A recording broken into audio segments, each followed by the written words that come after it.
Ito mga ka-farmers, yung isa sa mga breed natin dito sa ating manukan. Ito ay mga upgraded native na mga sisiw. So itong mga sisiw na ito ay order po sa atin at sa araw na ito ay hatid natin ito. Ito yung last batch na napapisa natin ng mga upgraded dahil order po ito. At mamaya i-deliver natin ito. So yan yung upgraded native natin na mga sisiw. So sa ngayon hindi na ko muna nagbi-breed nito mga ka-farmers dahil wala muna tayong order sa ngayon. At medyo marami ding mga sisiw tayo dito sa ating manukan. So more on mga pure heritage breed, merong crosses tayo ng mga heritage breed dito. At yung mga palahi natin ng mga white leghorn. Kaya nagpo-focus tayo doon sa mga heritage at saka leghorns natin. Sa upgraded native natin, wala muna tayong pinapapisa ngayon. Dahil nga yun na nga wala pa tayong order. So madami-dami rin yung na-produce natin ng mga pure heritage at saka yung crosses na gagawin nating mga materyales at saka paitlugin dito sa ating mga alagang manok. Ito yung isa sa mga breed natin. Ito yung merong ilan dito na mga pures na heritage breed at meron ding mga crosses. So yung mga puti niyan, makikita nyo yung heritage na puti. Yan ay more on heritage na pero may dugo pa rin yung konting white leghorn. So nag-infuse tayo ng white leghorn sa kanila.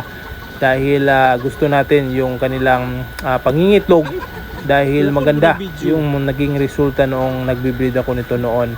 So yan sila mga ka-farmers, ang gagandang pagmasdan yung mga pullet natin. So malapit na rin silang mangitlog. Ito yung isa sa mga batches natin na unang batch ng mga na-produce natin ng mga babae na mga heritage at saka yung ibang crosses ng heritage. So mapapansin nyo iba't iba yung kulay.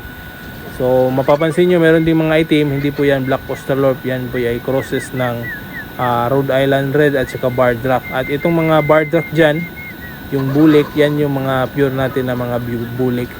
So yan yung pinaparami natin dito at gagawin din natin yung mga paitloging mga manok.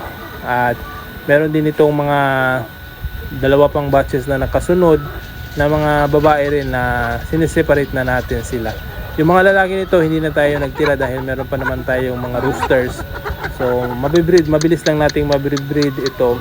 At importante lang sa atin itong mga babae. At saka yung target naman natin ay parang na-achieve naman natin dahil yung target natin makapag-produce ng mga inahin para sa mga pagpapaitlog ng mga manok. At yung itlog naman natin, yun naman yung ibibenta natin sa merkado o sa mga suki natin sa mga itlog. So yung mga kasama nito mga ka-farmers ay medyo one week or 2 weeks lang yung agwat nila. Kaya hindi tayo mahihirapan dito mga ka-farmers dahil konti lang yung agwat nila. So hindi tayo mahihirapan na magkasunod lang sila mangingitlog rin. So ang problema ko ngayon is yung kulungan nito. Gagawa pa ako ng mga kulungan or di kaya ilalagay ko sa ganitong setup na kulungan or di kaya yung battery cage para sa pampaitlog natin or di kaya free range. So titingnan pa natin. So sobrang dami nito, siguro abot pa ito ng 100 plus na mga inahin.